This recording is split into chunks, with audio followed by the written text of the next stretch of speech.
سکتے ہیں، اس لیے یہ لوگ قبر پرست ہیں، مزار ہے، کھلم کھلا شرک کرتے ہیں۔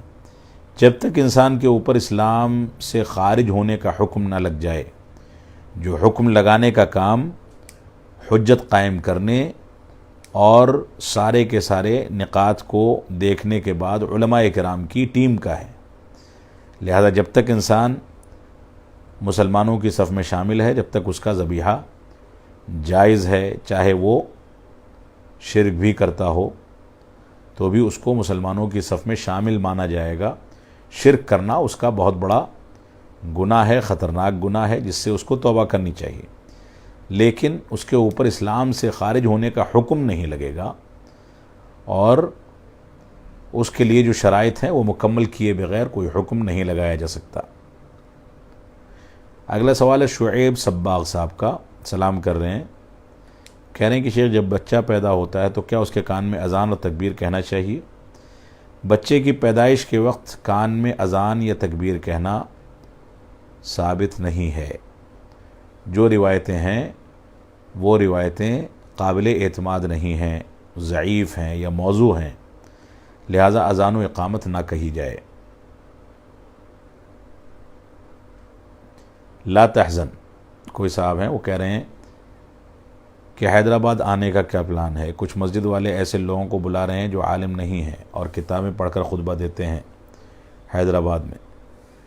کہ حیدرآباد والوں نے ایک بار بلایا تھا، اس کے بعد دیکھا ہی آپ نے کیا طوفان بدتمیزی کھڑا کیا گیا اور کیا کیا مسائل ہوئے، لیکن انشاءاللہ کوئی موقع ہوگا تو دیکھیں گے۔ اللہ ہدایت دے حیدرآباد کے افراد کو، احباب کو۔ نواز سلفی صاحب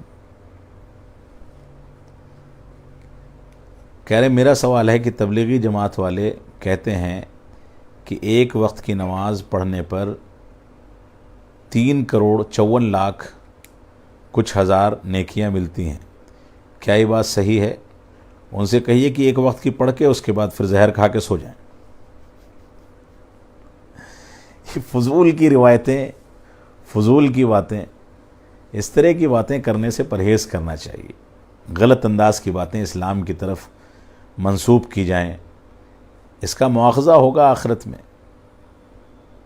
ایک وقت کی نماز کا اللہ کے نبی صلی اللہ علیہ وسلم نے جو ثواب بتایا ہے وہ یہ ہے کہ باجماعت ایک وقت کی نماز پڑھنے پر انسان کو 25 گنا یا 27 گنا ثواب ملتا ہے، یعنی ایک نماز کا ثواب جو باجماعت پڑھی جائے اس کا 27 گنا یا 25 گنا ثواب، بعض روایات کے مطابق 25 گنا اور بعض کے مطابق 27 گنا ثواب ملتا ہے، تو زیادہ سے زیادہ 27 گنا ثواب ہوا۔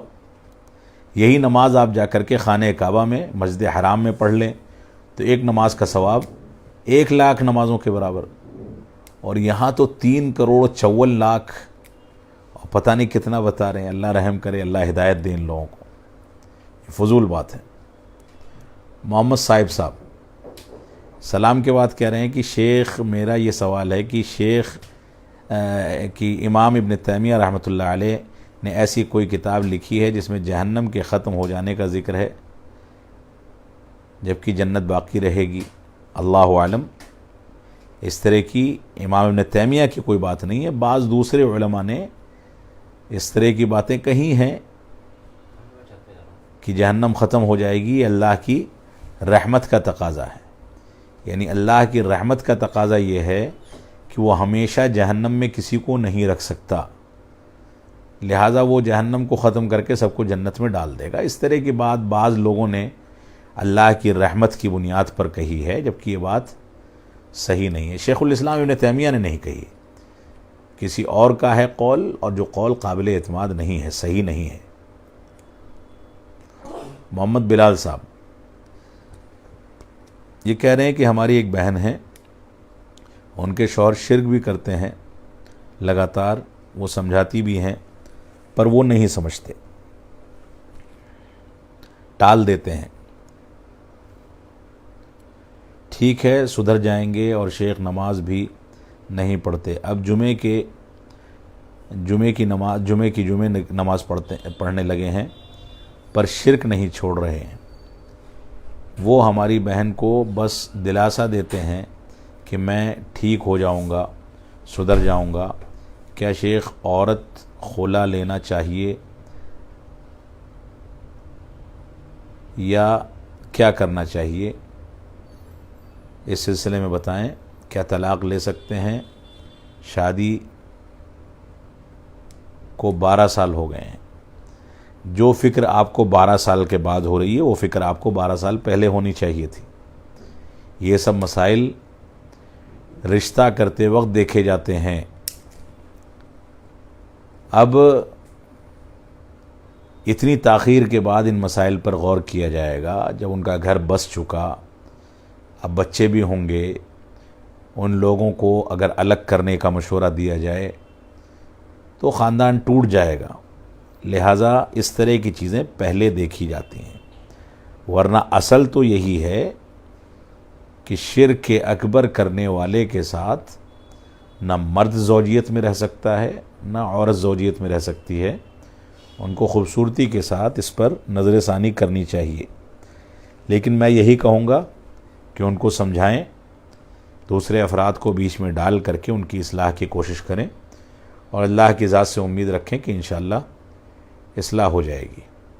عبداللہ بن عمر کہہ رہے ہیں، نام آپ کا ایسا ہے کہ ذہن کہیں اور چلا گیا، کہہ رہے ہیں کہ سوشل میڈیا پہ کچھ حضرات علماء کو ایڈوائز دیتے ہیں اور کچھ ان کے ہی پوسٹ پہ لوگ علماء کو برا بھلا کہتے ہیں، کیا ایسا کرنا صحیح ہے؟ سوشل میڈیا پہ علماء کو ایڈوائز دینا؟ دیکھیے، آج کے دور کا ایک بہت بڑا فتنہ ہے علماء کی تنقیص اور توہین کا یا علماء بیزاری کا فتنہ۔ مشکل یہ ہے کہ عوام کے سامنے کوئی غیر عالم کوئی بات کہہ دے دینی مسئلے کی تو عوام اس کو بالکل اپنے کندھوں پر اٹھا کر کے اس کو تسلیم کرنے کو تیار ہے، چاہے اس نے غلط بات کہی ہو۔ اور کوئی عالم دین کوئی بات کہہ دے تو لوگ اس کو تسلیم کرنے کو تیار نہیں ہیں۔ اس طرح کا ایک رجحان بنا دیا گیا، ایک ماحول بنا دیا گیا ہے۔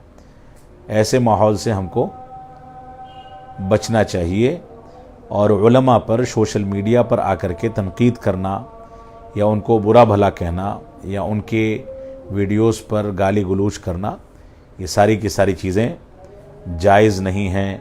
انسان کی زبان سے نکلا ہوا یا اس کی تحریر سے نکلا ہوا کوئی بھی برا لفظ ایسا ہے جو کہا گیا، اس کے بارے میں آخرت میں مواخذہ ہوگا۔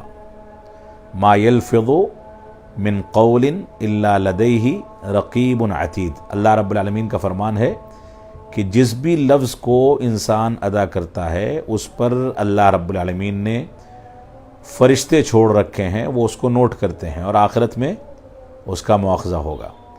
لہٰذا ایک عام آدمی کو اگر برا کہتا ہے تو بھی مواخذہ ہوگا، اگر ایک عام آدمی کسی عالم دین کو برا بھلا کہے گا تو سوچئے کہ مواخذہ کتنا شدید ہو سکتا ہے۔ لہٰذا ایسے لوگوں کو فوراً توبہ کرنی چاہیے، اور اگر کسی عالم سے کوئی غلطی ہوئی ہے یا کسی عالم کے کسی موقف سے کسی کو اتفاق نہیں ہے تو سب سے پہلے اس عالم سے مل کر کے یا بات کر کے اس مسئلے کا استفسار کیا جائے، اس پر وضاحت طلب کی جائے، اور جب وہ سمجھا دے اس کے بعد کوئی فیصلہ نجی طور پر اس کے اور اپنے درمیان رکھ کر کے کیا جائے۔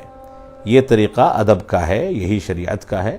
علماء کی قدر کرنا ہم سب کا حق ہے، ہم سب کی واجبی ذمہ داری ہے۔ اللہ رب العالمین ہم کو اس کی توفیق عطا فرمائے۔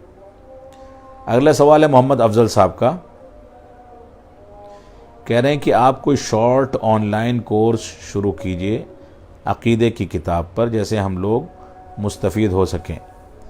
دیکھیے افضل صاحب، ایک سلسلہ عقائد پر، اصول ایمان پر شروع کیا گیا تھا، 30 دروس پر مشتمل ہے، اور عن قریب انشاءاللہ وہ اردو، ہندی، انگریزی تینوں زبانوں میں کتابی شکل میں وہ آ جائے گا۔ اس سے آپ بعد میں استفادہ کر سکتے ہیں، اور ضرورت پڑی تو پھر سے انشاءاللہ آن لائن کوئی چیز شروع کی جا سکتی ہے جب اس کے لیے فرصت ہوگی یا امکان ہوگا۔ انوار احمد صاحب،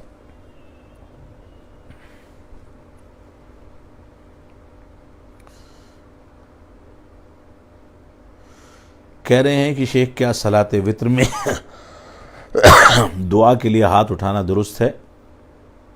واضح رہے کہ دعائے قنوت کی وتر ہے۔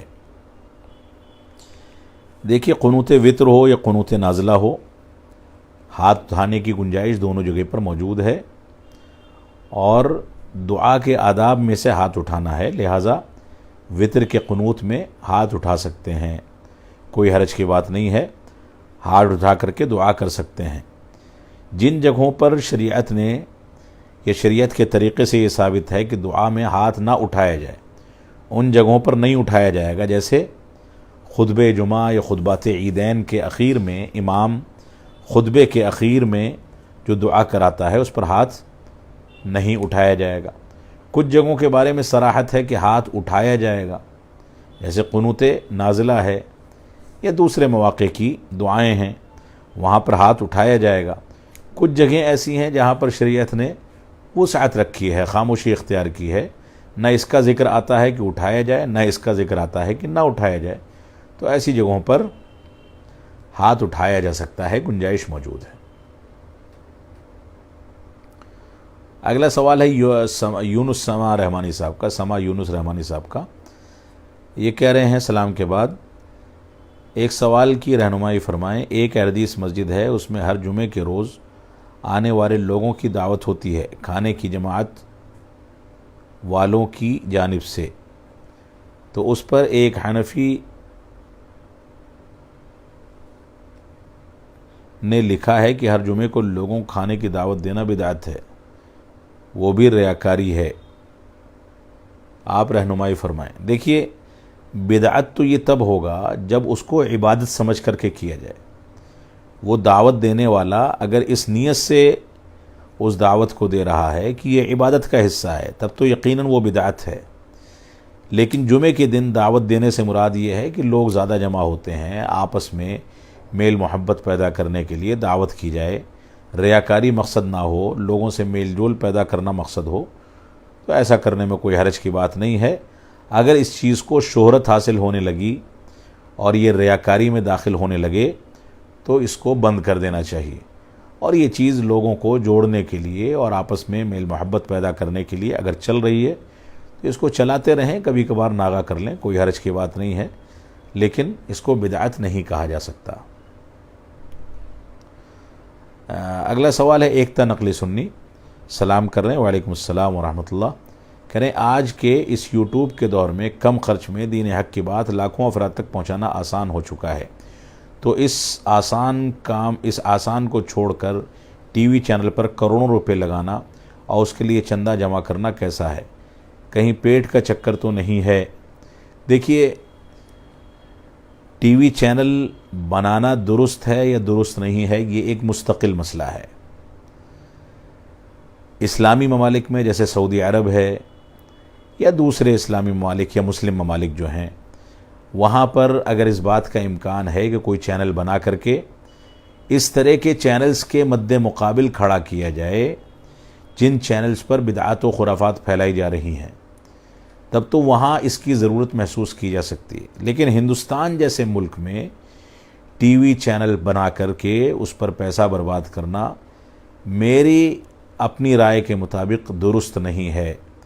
ہندوستان میں اس بات کا ماحول موجود ہی نہیں ہے کہ یہاں ٹی وی چینل پر کام کیا جائے۔ سوشل میڈیا، یوٹیوب پر کم خرچ میں کام کیا جا سکتا ہے۔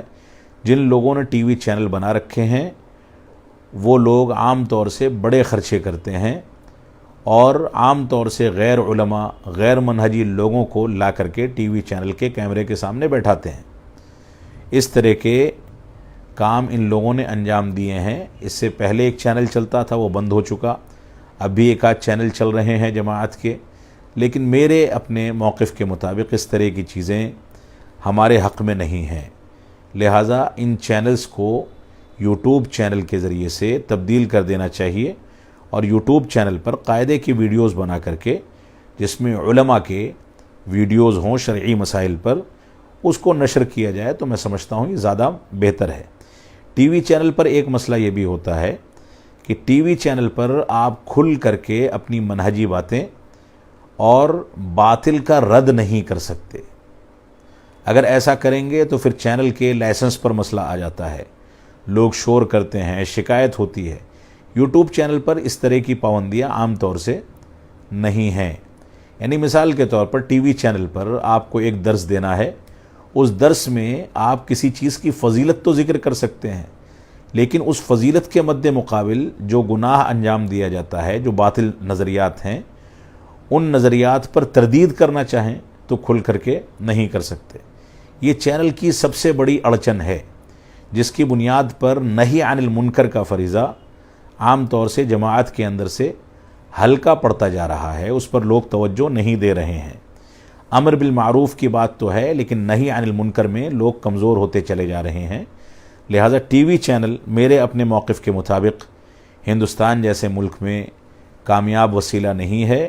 اس سے بچتے ہوئے ہم کو یوٹیوب اور ویب سائٹس وغیرہ اور اسی طرح سے جو سوشل میڈیا کے دوسرے پلیٹ فارمز ہیں ان کا استعمال کر کے دعوت تبلیغ کو خالص قرآن و سنت اور منہج سلف کی روشنی میں پیش کرنے کی کوشش کرنی چاہیے۔ میں سمجھتا ہوں کہ اتنا ہی کافی ہے۔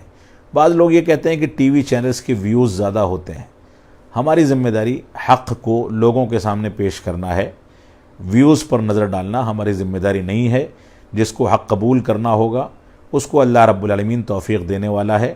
وہ توفیق بغیر چینل کے بھی مل سکتی ہے، بغیر سوشل میڈیا کے بھی مل سکتی ہے، اور وہ آ کر کے لوگوں کے سامنے بیٹھ کر کے حق کی بات کو سمجھ سکتا ہے۔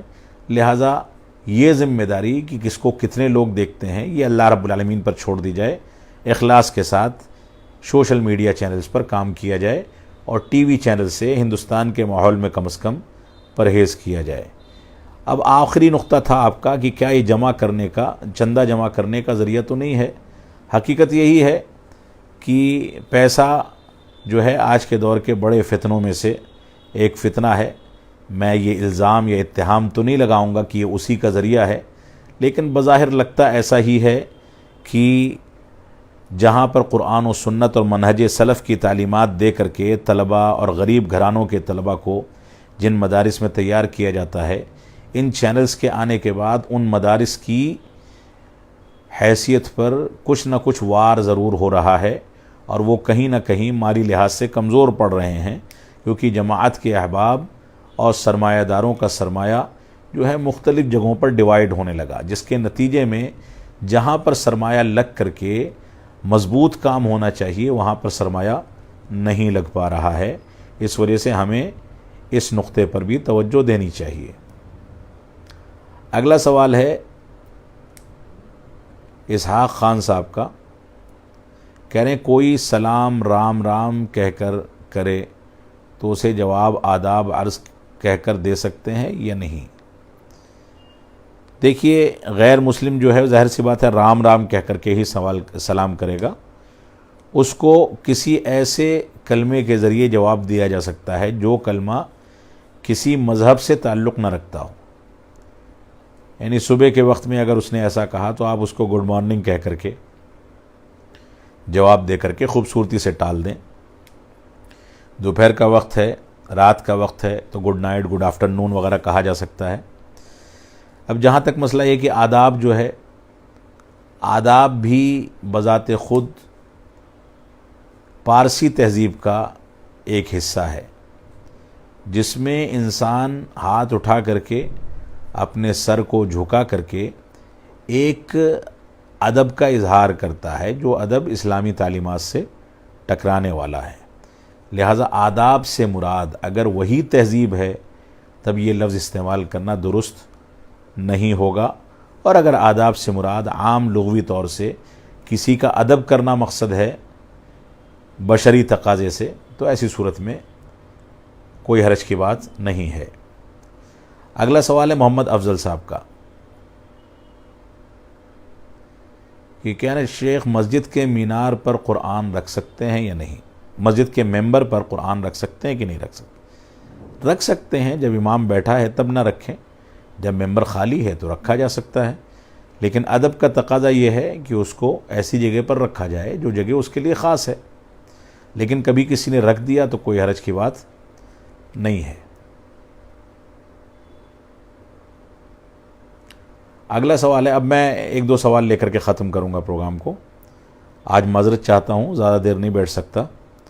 سلام کر رہے ہیں، کہہ رہے ہیں کہ زبیر علی زئی رحمۃ اللہ علیہ سے علم لینا کیسا ہے، کیا ان کا منہج ٹھیک تھا؟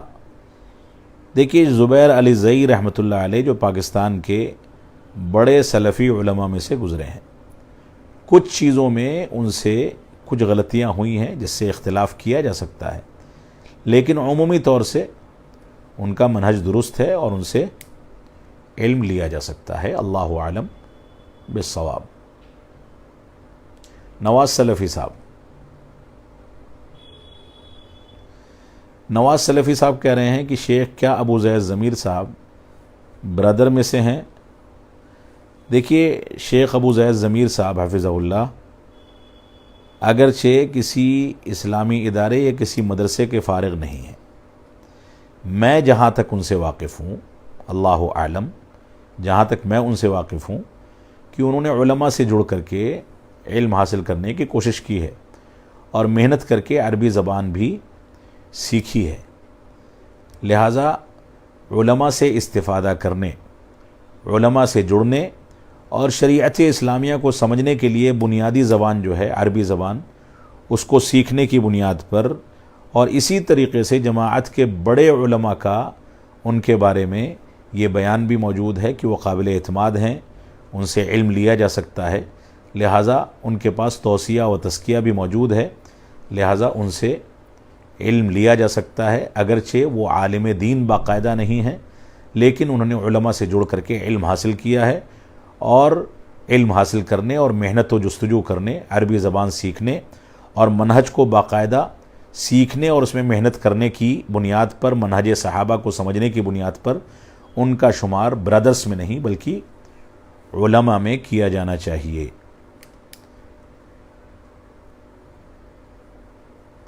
شمیم بستوی صاحب سلام کر رہے ہیں، خیریت پوچھ رہے ہیں، اس کے بعد کہہ رہے ہیں چھوٹی بچی اگر مصافحہ کے لیے ہاتھ بڑھائے تو ہم بھی ملا سکتے ہیں؟ اگر چھوٹی بچی ہے تو ملا سکتے ہیں، کوئی مذاقہ نہیں ہے۔ نواز سلفی صاحب، میں یہ آخری سوال لے رہا ہوں، ان کے 2 سوال ہیں غالباً۔ بہت سے حدیث عاصم الحکیم اور مفتی طارق مسعود صاحب کو سنتے ہیں، آپ کی کیا رائے ہے؟ ان کو سننا چاہیے یا نہیں سننا چاہیے؟ دیکھیے، جو حدیث عاصم الحکیم کو سنتے ہیں یا طارق مسعود کو سنتے ہیں، ان کو نہیں سننا چاہیے۔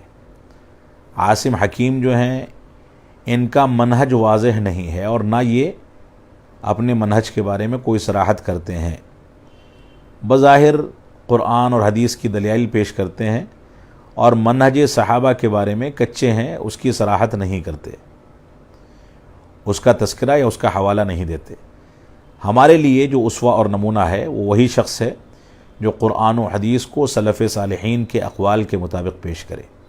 تو عاصم حکیم صاحب کی یہ مشکل ہے کہ وہ منہج کی صراحت نہیں کرتے، اور جو شخص منہج کی صراحت نہ کرے اس سے علم نہیں لیا جا سکتا۔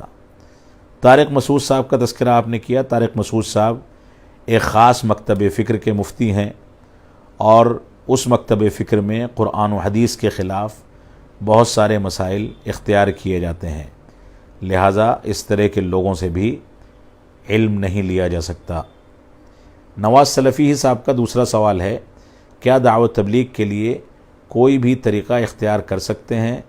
ایک مفتی صاحب کا کہنا ہے کہ کوئی بھی طریقہ اختیار کر سکتے ہیں دعوت کے کام کرنے کے لیے۔ کوئی بھی طریقے سے مراد کیا ہے؟ اگر وہ طریقہ اسلامی طریقے سے نہیں ٹکراتا تو اس کو اختیار کیا جا سکتا ہے، اور اگر وہ طریقہ صحابہ کرام اور منہج سلف، تابعین اور رسول اکرم صلی اللہ علیہ وسلم کے طریقے سے ٹکراتا ہے تو اس کو نہیں لیا جا سکتا، اس کو نہیں استعمال کیا جا سکتا۔ لہٰذا مطلقاً جن مفتی صاحب کے بارے میں آپ کہہ رہے ہیں کہ وہ کہتے ہیں کہ دعوت تبلیغ کے لیے کوئی سا بھی طریقہ اختیار کیا جا سکتا ہے، مطلقاً ایسا کہنا درست نہیں ہے، کیونکہ کوئی بھی طریقہ اختیار کیا جانے کا مطلب غلط اور صحیح ہر طریقہ اختیار کیا جائے، اور کوئی بھی طریقہ اختیار کیا جانے کا مطلب یہ ہے کہ چاہے وہ طریقہ منہج سلف سے ثابت ہو یا ثابت نہ ہو، اس کو اختیار کیا جا سکتا ہے۔ تو ایسا کہنا غلط ہے۔ اللہ رب العالمین ہم کو قرآن و سنت کا صحیح شعور عطا فرمائے اور قرآن و سنت کے مطابق زندگی گزارنے اور منہج سلف سے منضبط رہ کر کے اس پر کاربند رہنے کی توفیق عطا فرمائے۔ وصلی اللہ علی نبینا محمد وعلی آلہ وصحبہ وسلم۔ معذرت چاہوں گا کہ سب کے جواب نہیں دے سکا، ان باکس میں انشاءاللہ مزید جوابات بعد میں پوسٹ کر دیے جائیں گے۔ والسلام علیکم ورحمۃ اللہ وبرکاتہ۔